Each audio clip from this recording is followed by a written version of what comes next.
On today's Locked On Jayhawks, we are doing a combo episode, KU Marquette Recap after getting crushed by the Golden Eagles, and KU Tennessee look ahead and preview for the third place game of the Maui Invitational. You are Locked On Jayhawks, your daily podcast on the Kansas Jayhawks, part of the Locked On Podcast Network, your team every day.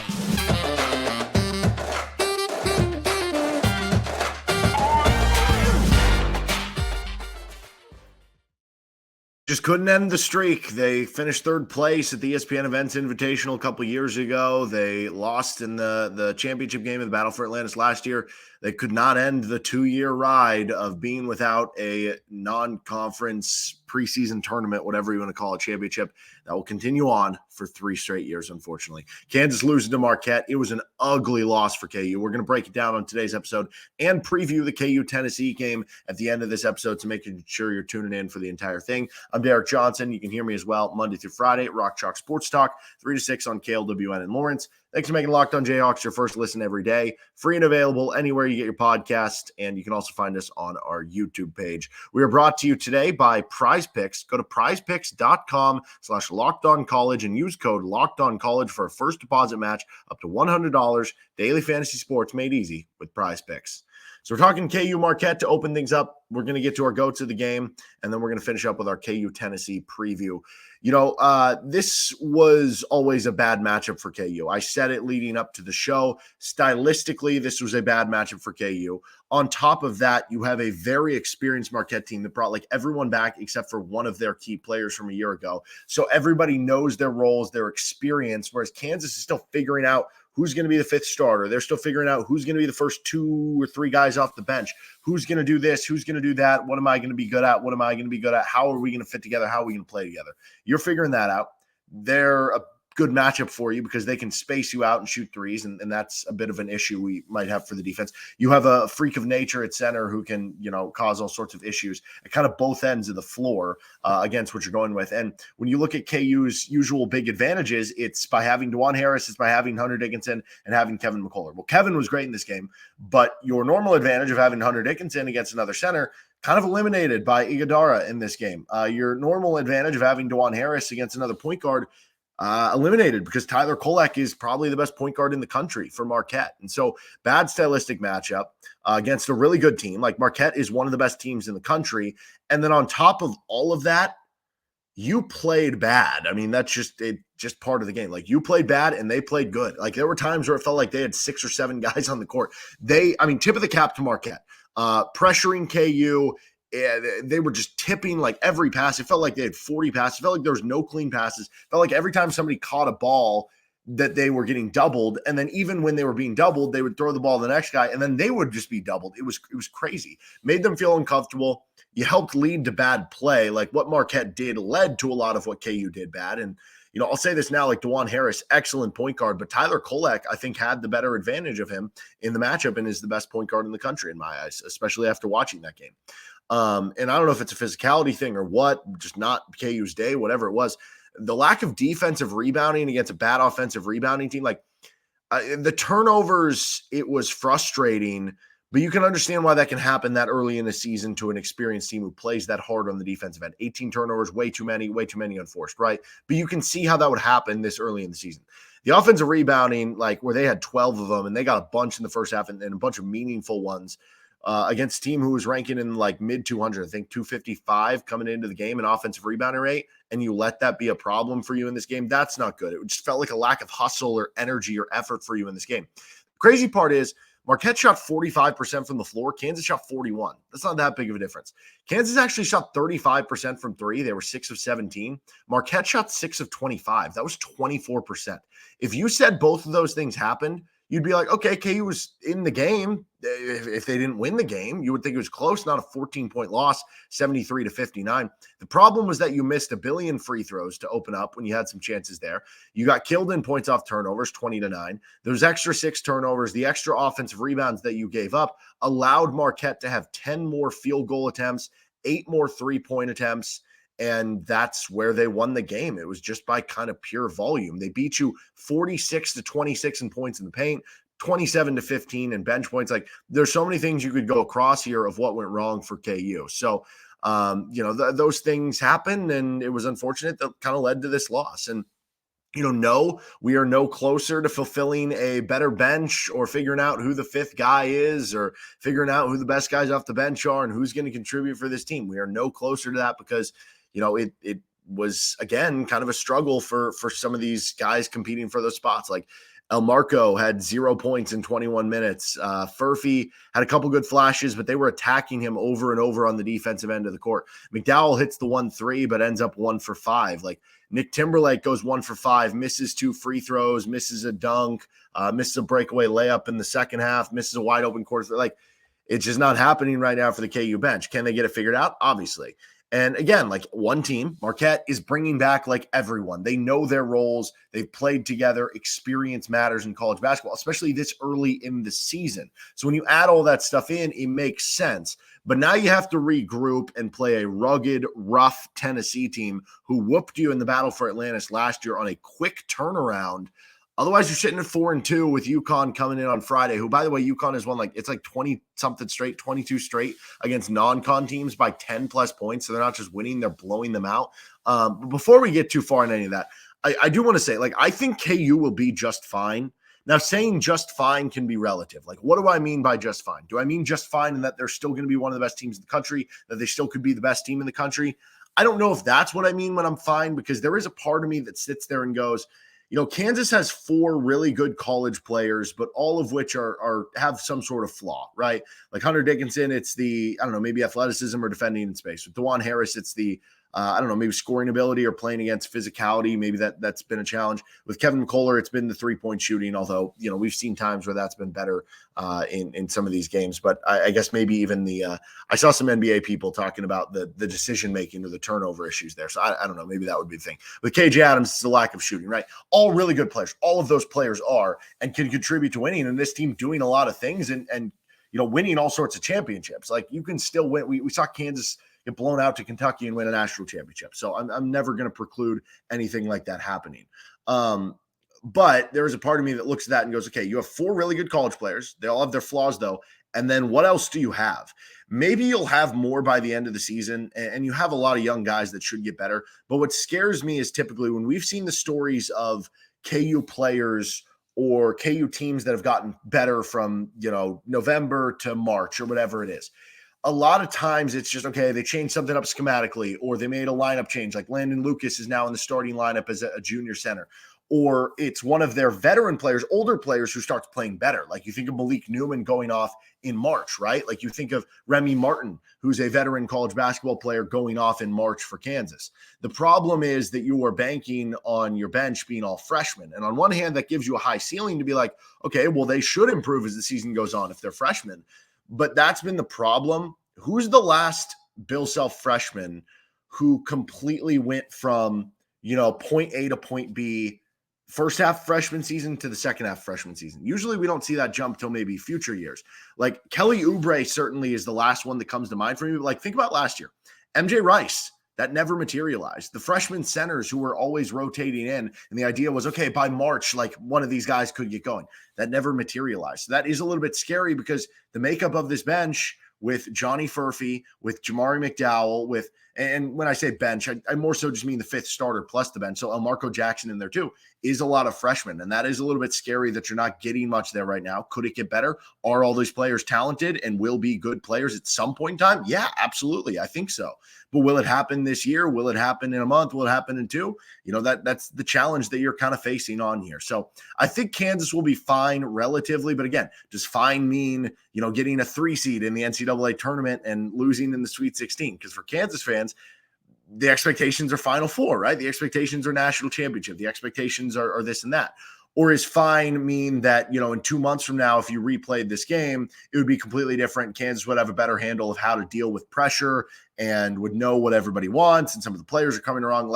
I mean, that's kind of time will tell on that. I know that's not a predictive answer or anything that I can give you, but that's just kind of where it is. So I think overall they're going to be fine. Marquette's a really good team. They played a good game. They played a tough style to go against. Stylistically, bad matchup for KU. KU also played a bad game, and they're still figuring some stuff out. I think they're going to be fine long term, but certainly this was a big gut punch and kind of a realization that, hey, Kansas is a good team. There are a lot of other really good teams out there that might be just as good, if not better, than Kansas at this point in time.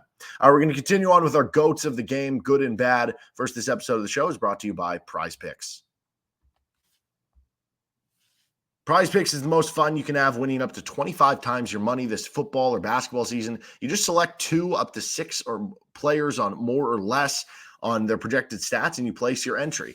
I have not been having fun watching sports teams with Kansas and the Chiefs over these last couple of days. Tough losses, man. But I've been having fun with Prize Picks because, you know, it's a little less tethered down, and you can have a lot of fun. It's really simple to play. You make your picks, submit your entry in less than 60 seconds. They have quick withdrawals, easy gameplay, an enormous selection of players and stat types, or make Prize Picks the #1 daily fantasy sports app. Go to prizepicks.com/lockedoncollege and use code LOCKEDONCollege for a first deposit match up to $100. That's prizepicks.com/lockedoncollege with code LOCKEDONCollege for a first deposit match up to $100. Prize Picks, daily fantasy sports made easy. We'll get on to our KU Tennessee preview at the end of this, and then we'll have a KU Tennessee recap coming up. I guess it is Wednesday when I'm recording this, late into the night after the KU Marquette game ended so late. But we'll get to our good goats, bad goats here. Let's start with the good. Kevin McCullar deserves a good goat here. Kevin McCullar was really good in this game. He finished with 24 points, 9 of 14 from the floor. You saw the three-point shooting again. He went 2 for 4 from 3. He also had 8 rebounds, 3 assists for you in the game. Yes, you'd like to see the turnovers get down from 6, but like everybody important was turning it over. DeJuan only had 2, but it just felt disorganized. Dickinson had 5. McCullar had 6, so overall, Kevin McCullar, really good game for KU in this one. I thought Jamari McDowell in the first half would get a good goat here, but for the game, it's hard to give him one. I thought there were stretches where McDowell looked good. I thought there were stretches where Johnny Furphy looked good, but I don't know. It's tough to give it to something really kind of besides that, I guess, to this point. KU was 16 of 37 on 2-point shots. So that's been a calling card for them. So I can't even give that like a good goat in this game. I don't know. It's kind of hard to like pick and choose what other than Kevin McCullar kind of went right for you in this game. I guess the 3-point defense was fine. You held them to 6 of 25. So like that didn't end up being a problem for you. So I don't know. Maybe that would be the one. Maybe it would be DeJuan Harris's defense of Tyler Kolek. He went 3 for 9. He had 6 points. I thought Kolek was in complete control of the game. I know the stats don't look great for Kolek, but I thought he was in control of the game, and with KU it was a little more frantic, but I don't know. Maybe that would be where we go with it. As far as the bad goats in the game for KU here, I'm obviously going to have more. I don't know. I guess I could have Hunter Dickinson as a good goat, 13 points, 8 rebounds, 5 of 10, 3 assists, but didn't feel like a great Hunter game either. It's just hard in this one. Handling pressure gets a bad goat here. Obviously, 18 turnovers. This was a game where, you know, Kansas still put up good assist numbers. They had 17. Marquette had 13. But it was just the other stuff. Like, I don't know. You struggle to deal with the pressure and the high flying defense of Marquette. Maybe that's something as the season goes on, because a lot of Big 12 defenses kind of play that way, where they're playing high pressure and put a lot of pressure on the ball. Maybe that's just something that takes time over the season, and KU will be able to figure out. The defensive rebounding, like I said, Marquette came in 255th in the country in offensive rebounding rate, and you allowed them to get 12 offensive rebounds. You, meanwhile, had 24 defensive rebounds, so that means they grabbed a rate of about 33% of their misses, which, that's not great for a team that doesn't really grab a lot of offensive rebounds. The free throw shooting gets a bad goat here, 9 of 16 for the game, so that was actually a good finish for you, because I think they were 0 for 6 to start, so that would have made them 9 for 10 to finish. But, you know, overall, that 9 of 16, you would have liked to see them make, you know, maybe 3 more there, and maybe over the course of the game, when at points you're down 11 points, now it's 8, and now it feels a little bit more like a game, and maybe you have a little bit more passion and energy coming from the crowd and from everything that's kind of going with the game. The point guard center matchup, I think gets a bad goat here, just from the standpoint of like, you expected this to be even, if not an advantage for KU, because that's what you expect most games when you have DeJuan Harris and Hunter Dickinson. But in this game, Iguodaro had 21 points, 9 rebounds. he was excellent. He was unstoppable. Like I said, Tyler Kolek, the stats don't look great. 6 points, 4 rebounds, 4 assists, 3 of 9 from the floor. But I thought he was in control and getting guys open looks and initiating the offense and everything. And DeJuan just struggled a little bit. 2 of 8 from the floor, 3 rebounds, only 3 assists, only 4 points for DeJuan in 36 minutes of action. That was something that the idea was, you need to win those matchups or be even there, because if KU doesn't have a great bench, if KU doesn't have a great fifth starter, you have to make up for it somewhere, and they weren't able to do that in this game.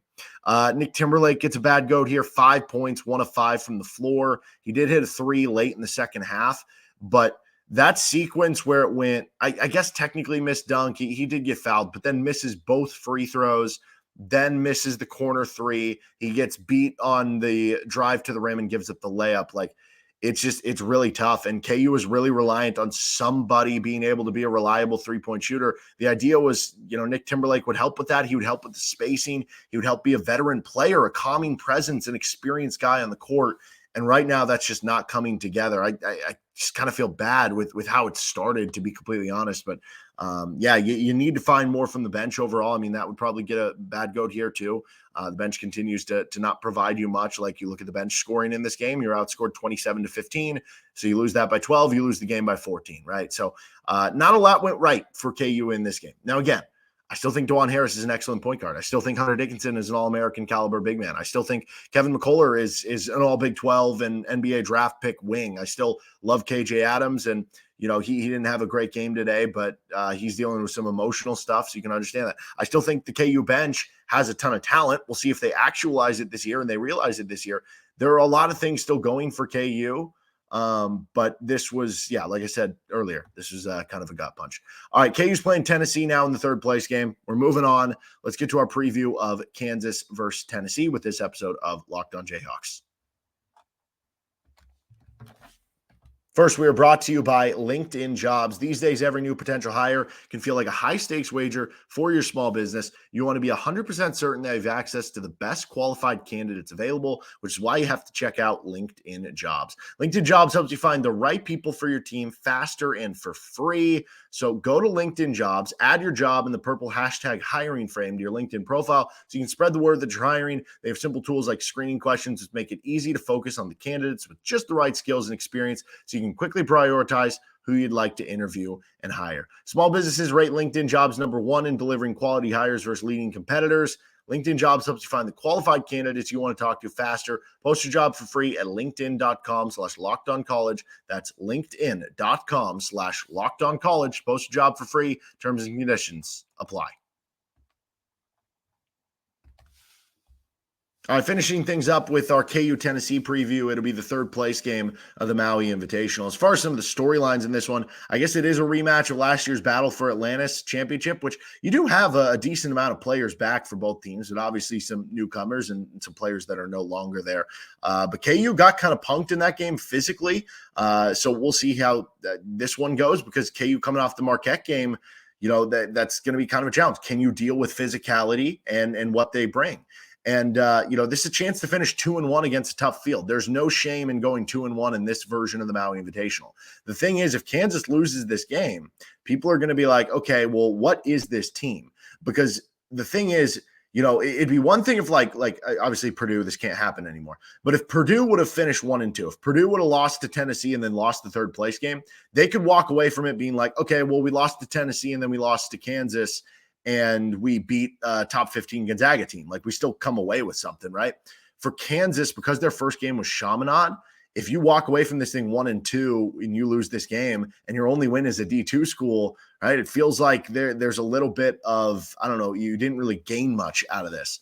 As far as the Tennessee scouting report, they're ranked in the top 10 still on KenPom, number 1 defense in the country on KenPom, top 35 offense. Now, it's certainly kind of classic Tennessee of the last couple of years that the offense is not as good as the defense, but they have a little more offensive punch this year because Dalton Connect has added a really good offensive focus for them. Vescovi, who really played well against Kansas last year in that battle for Atlantis and really good shooter for them, has kind of struggled in the 2 Maui games. So I don't know, maybe that means he's due and he's going to go off against Kansas, because we've seen that happen so many times. But this is a Tennessee team. They avoid turnovers on the offensive end. They get to the free throw line in a decent amount. they're actually been decent at 3-point shooting. They haven't been great at it, but they haven't been, slightly above average, I guess. Haven't been good at 2-point shooting offensively. So that could be a good thing for KU in this game. But yeah, they're avoiding steals. They're taking a good amount of threes. The defensive end is where they are stellar. I mean, they're just basically great at everything defensively. They force turnovers. They play really good interior defense. They play really good exterior defense, which I think has to do with their physicality and the fact that, if you struggle to get shots inside, they know stuff is going to be coming from the outside. They get a good amount of blocks. They get a decent amount of steals. The only thing they're not great at is rebounding, but they're not bad at it either. They're basically just like an average rebounding team at both ends of the court, which I guess didn't really matter in the Marquette game for Kansas because Marquette was kind of below average to bad at both ends of rebounding, and that didn't really matter for this game. So as far as the lineups that they're playing, Zakai Ziegler and Jordan Gainey are going to be kind of their top guard types. Santiago Vescovi is a shooting guard, pure shooter guy. Dalton Connect is, came over from Northern Colorado. Maybe KU should have been more on him on the transfer portal. He put up like 20 points per game at Northern Colorado, and he's done really well at Tennessee so far. They have Meshack, who's just kind of a good perimeter defender. Josiah Jordan-James, who's kind of a swingman, do-it-all, like good defender, four-man. And then they have a bunch of size and physicality that they'll just rotate different bodies with different types at the center position, including Jonas Adu, who is a good center for them that can really beat you up kind of down low. And we'll see, because there were like 55 fouls in the Tennessee-Purdue game. So hopefully we don't get that level of play. But as far as the matchups of the game, it is KU versus the physicality of Tennessee. You struggled with some of the ball pressure with Marquette. Well, you're going to have to deal with physical pressure in this game. You have to avoid steals. You have to finish strong. You have to rebound hard. You have to get loose balls. You have to deal with those stronger bumps that you're taking on screens or just trying to run into their bodies. You have to be a physical, strong team. And against Marquette, it didn't feel like Kansas responded to the challenge. A little bit of a different challenge, sort of physical, but it was more of a physical, like speed thing. This one's physical, like a strong thing. But how can you respond in a game like this? And furthermore to that, Hunter Dickinson against the Tennessee power inside. Tennessee's been good at blocking shots. 2-point defense is great. They rotate bodies at you. Can Hunter Dickinson have a big game after having just 13 points last game against Marquette? KU at the free throw line just had a bad free throw shooting game. You went 9 of 16 against Marquette. Well, Tennessee does foul a lot on the defensive end. That's really the one thing they don't do well. They foul a lot on the defensive end. So you're going to have opportunities at the free throw line. Well, you better make them at a higher clip than you did in the Marquette game. As far as the player matchup, it's Kevin McCullar versus Dalton Connect. McCullar coming off a really good game against Marquette. He's been excellent so far this season on both ends of the floor. And Dalton Connect, as I mentioned, has been really good for Tennessee. He's been their leader on the offensive side of the ball. He shoots threes. He is just kind of a versatile wing forward type. And so he's kind of playing the three for them. So that should be a fun matchup. He's averaging 19 points per game. He's not a great defender, so I think McCullar could have some advantages there. But he's going to make Kevin McCullar really work on the defensive end too. And if you can shut him down, the rest of the Tennessee offense isn't great overall. Zakai Ziegler still coming back from some of that ACL injury. So I also want to see how DeJuan Harris responds. He fouled out last year in this matchup against Tennessee. I don't expect that to happen.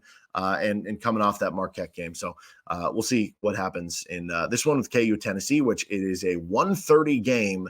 Pregame will start at 12 o'clock on KLWN and 105.9 KISS in Lawrence. And then we'll have a post-game recap at some point here with Locked On Jayhawks. Thanks for tuning in the show. You can find us anywhere you get your podcast and or on our YouTube page where you can like and subscribe to the show. See you next time with LOJ.